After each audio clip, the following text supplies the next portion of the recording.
What's going on, Cantina patrons? He's Darth Paul, I'm Padawan Dave. And welcome to the Mudhorn Cantina.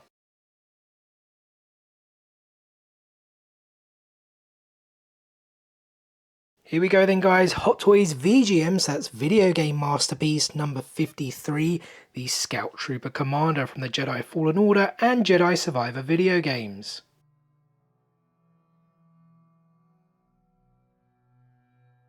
So the base with this one is bog standard, which in my opinion is a little bit disappointing, but I'll explain more on that when we take a look at the figure. And unlike the 000 droid, which was the last Hot Toys we checked out on the channel, this one does have a few more accessories. First up, we got the hands though. You get 3 right hands and 3 left hands. As for the accessories, we have the power pack that charges the electro staff, a thermal detonator with some dirt and dust particles on it, an EC-17 holdout blaster pistol, an electro staff that can extend like so, and finally an electric effect piece that can attach to the electro staff.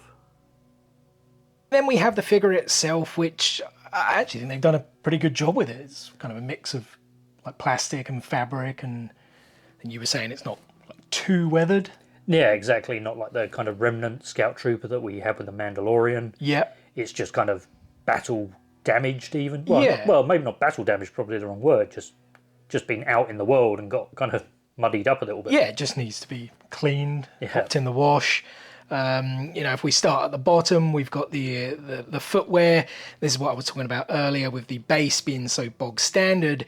As you guys can see, there's some really nice kind of, I guess, sand and dirt and dust particles over the boots. And I just think it would have been cooler if we could have had more of like a, not necessarily like Tatooine, but like a sandier base. Yeah, something for like the outside. Yeah, exactly. I think that just would have been better.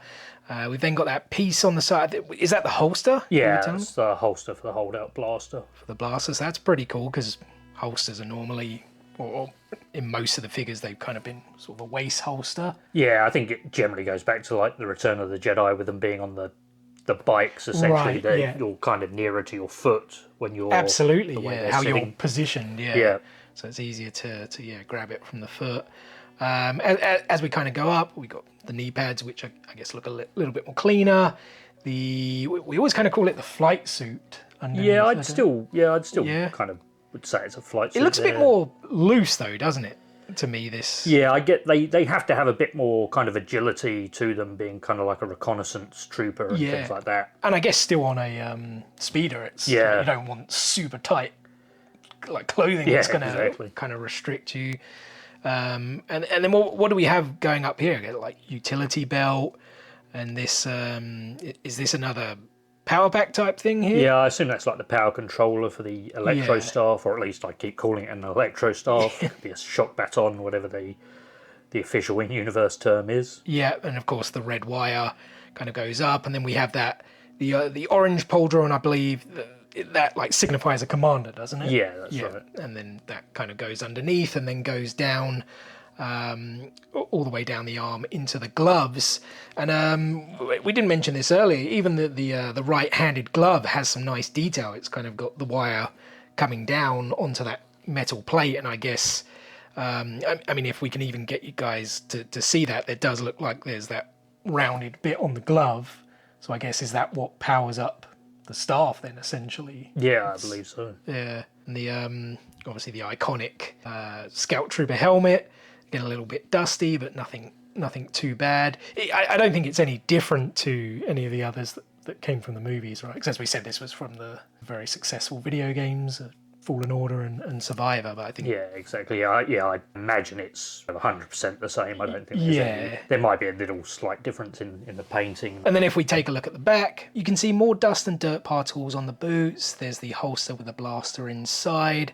Again, I guess just more flight suit. I guess you see much more of it from behind. The belt up there is definitely looking a bit dirty, a bit tan, as if someone spilt tea or coffee on it. And then as you can see, we have this protruding wire. So the red wire attaches to the power pack, but first you have to put on the thermal detonator, which was quite fiddly to get on the belt. Yeah, that was a real pain in the butt. Then the power pack sits on top and attaches to the back by a little bit of Velcro, but it's not really that great. And then the wire just kind of pretty much sits in this tiny little, I don't even know how you describe it. It's not like the wire attaches to anything, it's just pretty much sitting in there. And when not in use, the electro staff can be conveniently attached to the power pack. And underneath the helmet on that hump bit of the armour, there is actually some details on there, but we weren't 100% sure what these are, right? No, I'm not too sure. It's like some kind of controls for something. Someone drop a comment below if you know what they do. So overall, and I know this word is used a lot around here, I'm going to say it's a pretty cool figure. We always use that term weathering. We haven't used it quite a lot today though, because it's not quite weathered, is it? More dirty and dusty, and I think they've done a really good job on that. But for me, it's like as good as it looks, like those bits at the back were just so annoying, so yeah, fiddly. the thermal detonator has to clip into the belt, which is fiddly on itself, and then the power pack is just like attached with like a Velcro piece. Yeah. And it really doesn't stay on there very well. So. No, and even the wire, as we said before, connecting into that tiny little hole, it doesn't even really connect. It just kind of slots in there. But I do wonder if the whole thing could have been magnetised somehow to attach to each piece and then just clip onto the belt. Absolutely, that would have been better. Having said that, though, the front of the figure, which I guess predominantly is what you're going to display, right? Unless you've really got like a 360 display going on, you're not really going to see what's going on at the back too much. So I kind of get that. And as I said, I think the front of the figure looks really, really cool. Again, harboring on about the dust particles and the kind of paint jobs and things like that. I think you also have always been a fan of like the Scout Trooper look, haven't you? Yeah, I think so. And this particular Scout Trooper, the Scout Trooper Commander, I think he's literally only in the video games, we said, right? Yeah, I don't think he's been in any other Star Wars media previously. Yeah, Fallen Order and Survivor. Obviously, we both finished Fallen Order. You played Survivor when it first came out, but I don't know, did you even get halfway through it? I'm not sure how far I got through before I kind of had my shoulder injury and just kind of stopped doing anything. Yeah, you could have done with one of those shoulder pauldrons right there.